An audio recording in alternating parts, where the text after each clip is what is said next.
Bienvenidos de nuevo, vamos a continuar ahora con el siguiente objetivo del curso, que es el tema de geometría, que en particular algo que se conoce como geometría euclidiana.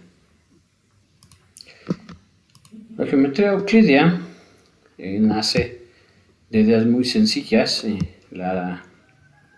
Los griegos, que es como la cuna de donde surge toda la cuestión moderna, surgen las matemáticas, la filosofía, la política, incluso la medicina, entre otras tantas cosas que nacen de esta cultura, de esta civilización. Entre estas nace lo que se conoce como geometría euclidia, en honor a un hombre que se llamaba Euclides, que en su momento estudió profundamente las matemáticas y dio los cimientos de lo que son precisamente las matemáticas. La forma en la que Euclides empezó a trabajar estas ideas es a través de poner bases que fundamentaran sus argumentos, sus dichos, es decir, que él lo que pretendía es que lo que dijera fuera verdad siempre y que no hubiera forma de que lo que él está estableciendo fuera falso, ¿no? Para eso partieron ellos de lo que le llamaron axiomas o postulados.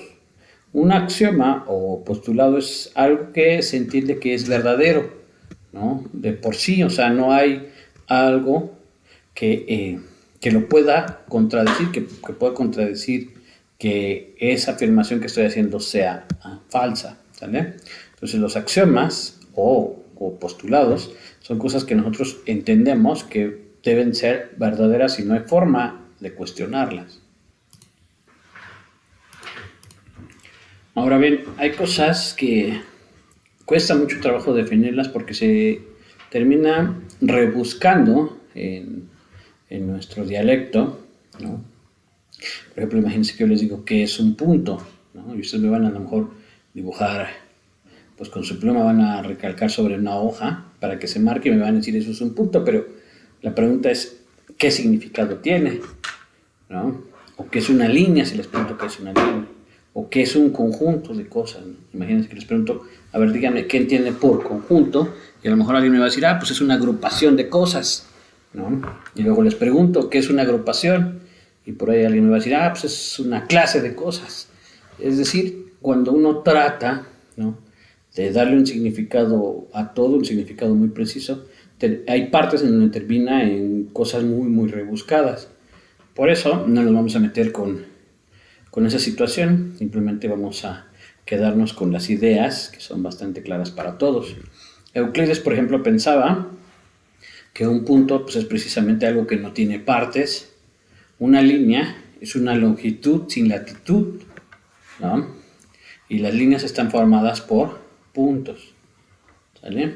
Como les decía, no nos vamos a meter en esta cuestión, es algo más filosófico, sino vamos a entender, o más bien vamos a partir de que ustedes tienen una idea en su mente de lo que es un punto y una línea. Entonces Euclides empezó a tratar de encontrar o determinar cuáles serían esas verdades que no hay forma de determinar que no sean así. Por ejemplo, su primer axioma que estableció fue que es posible trazar una recta de un punto a otro, ¿no? O sea, tengo un punto que acá le llamo A, tengo otro punto que aquí le llamo B, y él dice pues que es verdadero, ¿no? Y es evidente que si tengo estos dos puntos, pues puedo agarrar y dibujar una línea que pase por ellos, ¿no? No hay algo que pueda establecer que esto no es posible, por eso se le llama axioma. Y entonces partimos como de que este hecho es algo verdadero. Si yo tengo un punto y otro, pues siempre puedo dibujar una línea que pase por ellos dos. Otro de sus axiomas es que si yo tengo un segmento de recta, que él le llamaba una recta finita, o sea, si tengo este pedazo de recta, ¿no?, siempre la puedo prolongar continuamente. Es decir, si ya dibujé este pedazo, y yo quisiera, pues puedo seguirla dibujando, así como va la línea, seguir así. Si ya dibujé hasta acá, pues si quiero puedo seguir dibujando y lo puedo hacer indefinidamente, ¿no? Entonces, este es otro de los axiomas, de los hechos verdaderos de los que partimos, que esto siempre se puede hacer. Su tercer axioma es que si yo tengo un punto y una medida cualquiera, que en este caso al punto que me dan le llamo A y a la medida le llamo R. Si yo tengo un punto y una medida, siempre es posible trazar una circunferencia, ¿no? O sea, si me dan este punto y me dan esta medida, siempre puedo construir esta circunferencia, una circunferencia de radio R. Otra vez, esto es algo verdadero, ¿no? Y no necesita ningún argumento para determinar si esto fuese falso, ¿no? Esto siempre pasa. Entonces, este es su tercer axioma. Otra cosa que planteo como un axioma es que todos los ángulos rectos son iguales entre sí. Ángulos rectos, él se refiere precisamente a estos ángulos que hacen una esquina, ¿no? Como el ángulo que forma el suelo con una pared, ¿no? Aquí en este rectángulo, pues estos ángulos que se forman aquí en las esquinas, pues precisamente son ángulos rectos. Y aquí yo tengo dibujado este ángulo recto y acá tengo otro ángulo recto, ¿no? Nada más que están puestos en diferente posición en el plano. Euclides decía que no importa la posición en que yo los ponga, ¿no? Si estos están haciendo aquí esta esquina, estos ángulos siempre van a ser iguales entre sí. Y el siguiente axioma que él dio, que Euclides dio, que causó mucha polémica por la forma en la que está redactado, es el siguiente. Dice el axioma quinto de Euclides que si una recta que corta a otras dos forma del mismo lado ángulos interiores que suman menos de dos ángulos rectos, al prolongar indefinidamente las dos rectas, estas se cortan del lado en que los ángulos interiores suman menos de dos ángulos rectos. Como ven, está muchísimo más rebuscado a los axiomas anteriores, ¿no? Aquí la redacción, como pueden ver, la redacción es muy simple. Es posible trazar una línea por dos puntos. Es posible, dado un segmento de línea, prolongarlo indefinidamente. Dado un punto y una medida, es posible construir una circunferencia con ese centro y radio. Los ángulos rectos son iguales entre sí. Es decir, las redacciones eran muy simples, pero esta es una redacción un tanto rebuscada.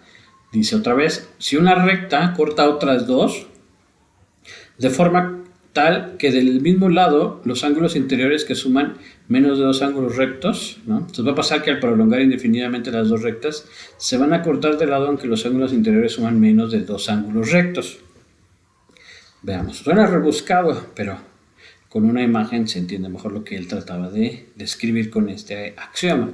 Él trataba de describir esto. Imagínense que tengo aquí esta línea y una línea más las corta, ¿no? Que es lo que decía acá. Si una recta que corta a otras dos, ¿no? Esta recta está cortando a estas dos, y luego decía, forma del mismo lado, o sea, él piensa que aquí cuando corta, forma este lado y forma este lado, ¿no? Entonces, cuando él se refiere al mismo lado, se refiere a este, ¿no?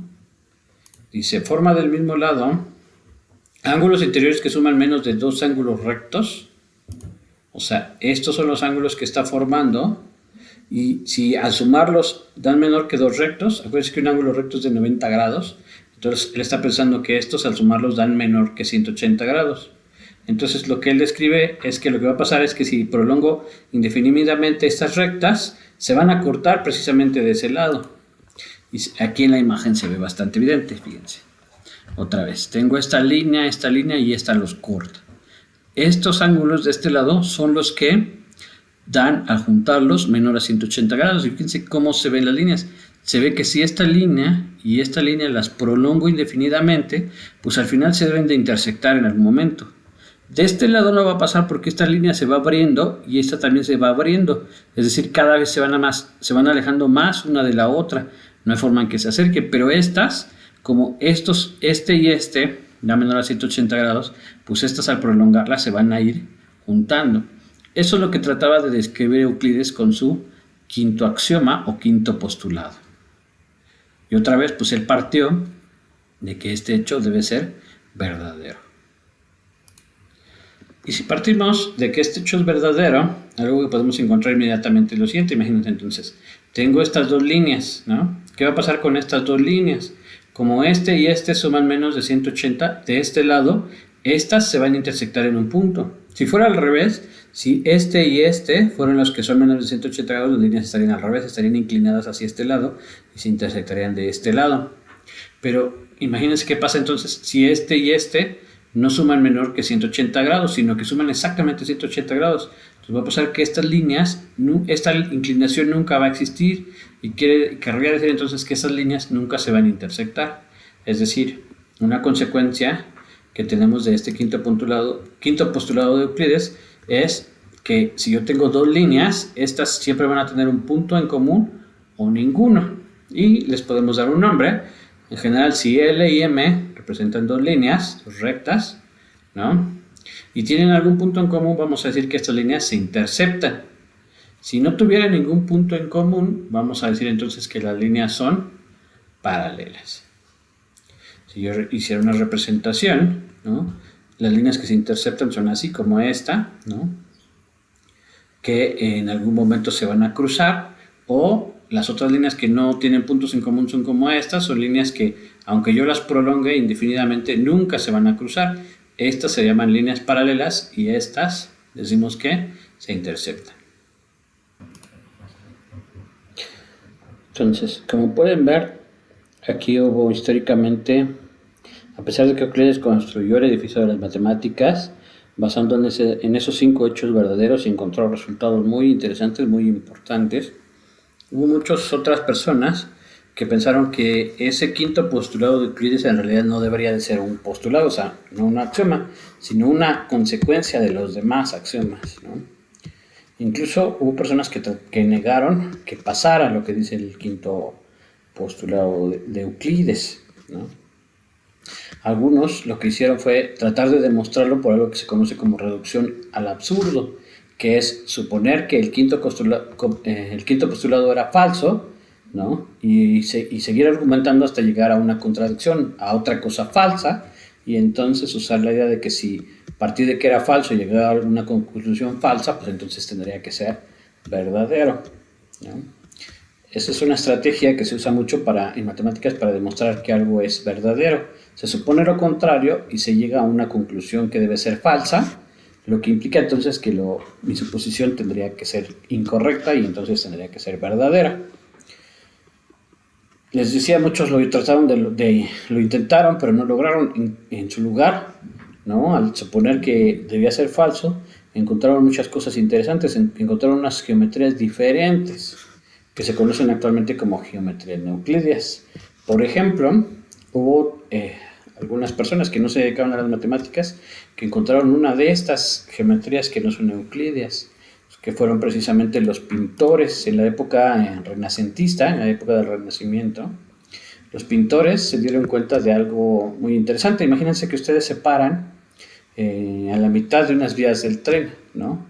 Sabemos que las líneas del tren son líneas paralelas, ¿no? Nunca se van a intersectar, no es posible que se intersecten, pero cuando ustedes se paran a la mitad de las líneas paralelas y ven hacia el horizonte, su vista va a ver algo diferente, su vista va a ver que esas líneas en realidad sí se intersectan, ¿no? Los pintores en la época del Renacimiento, que trataban de encontrar una forma de representar la realidad en sus pinturas, de plasmarla, se dieron cuenta entonces que la geometría euclidia no servía mucho para representar sus obras, porque precisamente pasaban fenómenos como estos. Cuando trataban de dibujar algo, ¿no? Si dibujaban líneas paralelas, no representaba la realidad. Por ejemplo, en esta imagen que tengo aquí es una pintura de Vincent Van Gogh, que se conoce, una pintura muy famosa, que se conoce como Terraza de Café por la Noche, ¿no? Fíjense qué es lo que sucede en esta pintura. Esta pintura evidentemente está reflejando lo que está pasando cuando una persona está parada aquí, ¿no? Y entonces fíjense qué es lo que pasa si se fijan en esta parte, en la imagen, ¿no? Esta es una terraza rectangular. Sin embargo, a la hora de dibujarla no está dibujando un rectángulo. Esta medida de acá y esta medida de acá evidentemente son diferentes. Esta es más grande. Es decir, usa esta idea acá que les decía en las vías del tren. Ellos le pusieron un nombre a esta idea. Cuando yo tengo dos líneas así, que aunque sean paralelas, se van a intersectar en algún momento. Ese punto donde se intersecta, ellos le llamaron punto de fuga. Y los puntos de fuga les permitieron precisamente representar las imágenes desde una perspectiva. Acá, ¿no? Si ustedes esta línea de la terraza y esta otra línea de la terraza las alargan, se van a intersectar en un punto. Ese es el punto de fuga que le permite representar toda esta imagen y que dé esta representación visual como si ustedes estuvieran parados en este lugar, ¿no? Si ustedes trataran de hacer esta misma imagen usando la geometría euclídea, es decir, si lo dibujaran acá exactamente a la misma medida, lo que tendrían sería una representación que se vería chueca, aunque en realidad esta medida y esta miden lo mismo, nuestro ojo no lo ve de esa manera, ¿no? Entonces, como pueden ver, esto me da una geometría completamente diferente a la geometría de Euclides. Y ese tipo de geometrías se conocen como geometrías no euclídeas. En el curso no vamos a ver evidentemente estas teorías, de hecho requiere conocimientos ya bastante sofisticados en matemáticas, pero es para que se den una idea de lo que pasa cuando uno acepta algo como verdadero. En este caso, aceptar el quinto postulado de Euclides como verdadero me da una forma de entender las cosas diferente a esta, por ejemplo, ¿no? Ok, vamos a regresar entonces a la geometría euclídea, vamos a empezar a ponerle nombres, ¿no? Y hacer estos pasos de abstracción que hemos estado haciendo. Por ejemplo, los puntos en general los voy a representar con letras mayúsculas. Por ejemplo, aquí uso la letra A mayúscula y la letra B mayúscula para representar dos puntos, este y este. Y las líneas en general las represento con letras minúsculas, puede ser L, M, N, etc., ¿no? Entonces, esta línea de acá, pues la estoy representando con la letra L. En general, si yo tengo un punto A y un punto B y quiero considerar todos los puntos que están entre A y B, todos estos que aquí tengo remarcados, a este pedazo se le conoce como segmento de línea, ¿no? Entonces otra vez, si tengo una línea L y tomo un par de puntos en esa línea, que sería A y B, todos estos puntos que están acá se le conoce como segmento de la línea y en general se denota así como AB.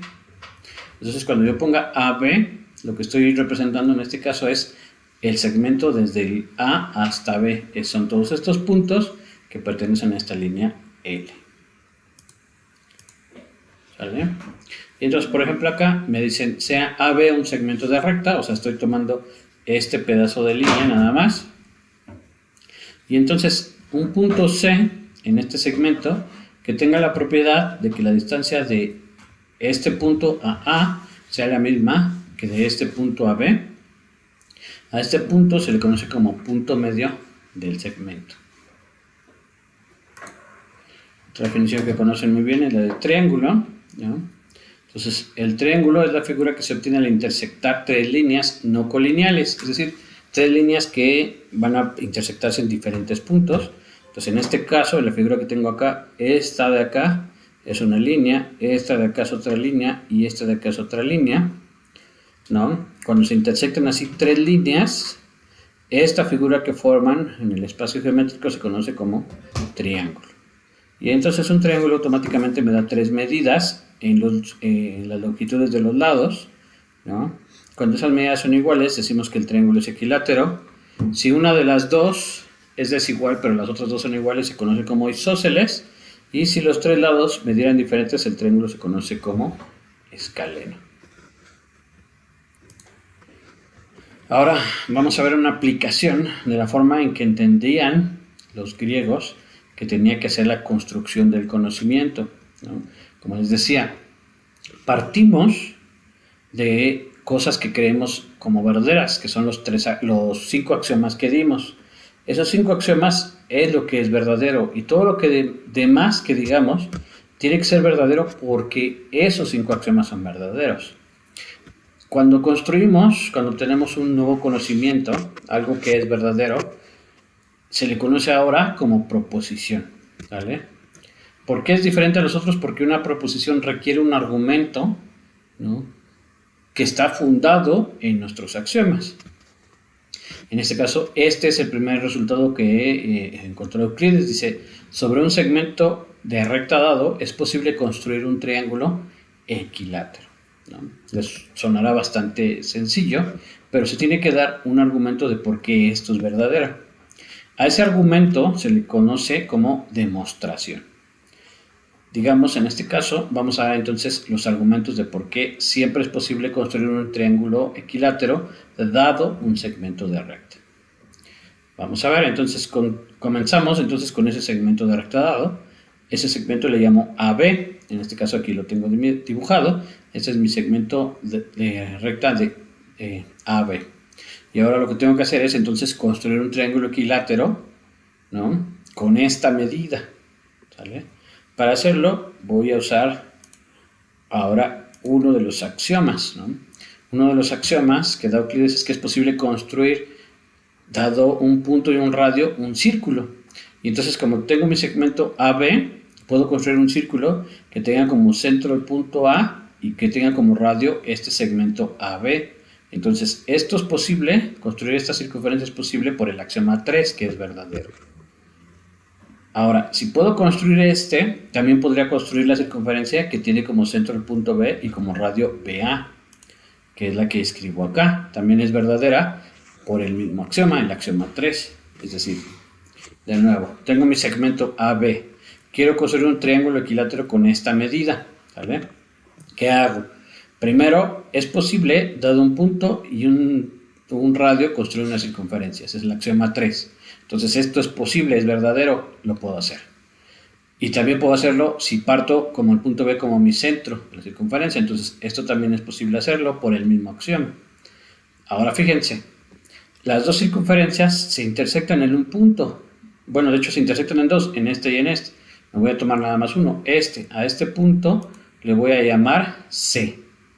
Y voy a formar las líneas CA y CB, que las puedo construir por el axioma 1, que decía que si yo tengo dos puntos, puedo construir una línea. Entonces puedo construir la línea CA y la línea CB. ¿Vale?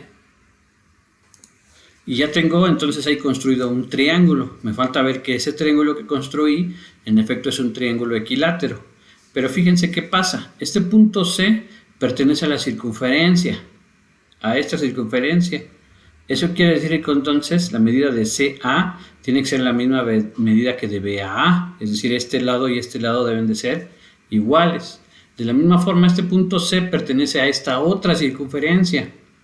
Eso quiere decir que la medida CB tiene que ser igual a la medida AB. Pero entonces ya tengo que la medida CA es lo mismo que la medida CB, que era lo mismo que la medida AB. Y eso quiere decir que estas tres medidas deben de ser iguales. Entonces, como ven, partí de algo, ¿no? Parto de los axiomas, que son los verdaderos, y a partir de esos construí un nuevo conocimiento que es posible formar un triángulo equilátero dado un segmento, y de hecho aquí di cómo se hace la construcción. Si yo tengo un segmento, lo pueden hacer con compás, pues dibujo esta circunferencia, donde se intersectan, trazo estas líneas, y este triángulo que tengo acá, entonces va a ser un triángulo equilátero. ¿Vale?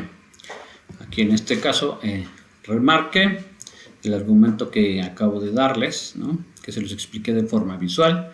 Aquí ya estoy poniendo la explicación, ¿no?, escribiéndola, ¿no?, que es lo que decía, como C pertenece a la circunferencia con centro A y radio AB, entonces el segmento AB y AC son iguales. De la misma forma, fijándome en la otra circunferencia, AB y BC también son iguales. Y dado que dos cosas iguales a una tercera deben ser iguales entre sí, los segmentos AB, BC y AC deben ser iguales, y por lo tanto el triángulo ABC debe ser un triángulo equilátero. Así es entonces como Euclides construyó su edificio de matemáticas, y entonces este edificio basado en esos axiomas se conoce como geometría euclídea, precisamente en honor a este personaje. Muy bien, ya para terminar la actividad de hoy, les dejo como ejercicio dice, en una hoja de papel van a dibujar un segmento de línea, así como que el que yo puse para construir un triángulo equilátero. Ustedes van a dibujar una línea, ¿no?, y quiero que la línea no la dibujen paralela a ninguno de los lados de la hoja. O sea, ustedes dibujan una línea, si este marco fuera su hoja, van a dibujar una línea así, no así, porque sería paralelo a este lado de la hoja, ni así, porque sería paralelo a este lado de la hoja, sino así, cruzado, ¿no?, en la hoja. Y en ese segmento tienen que construir el punto medio del segmento, pero no quiero que lo construyan usando escuadra ni midiéndole el segmento de línea, sino haciendo dobleces a la hoja del papel. Con puro doblez, doblando la hoja del papel, quiero que encuentren el punto medio del segmento. Y una vez que hayan construido el punto medio del segmento, en la misma hoja quiero que escriban las instrucciones de cómo es que encontraron el punto medio y por qué ese punto es el punto medio. Recuerden que el punto medio es en el segmento el punto que está exactamente a la mitad. ¿Vale? Con esto terminamos la actividad del día de hoy. No olviden subir esta tarea a la plataforma de Classroom.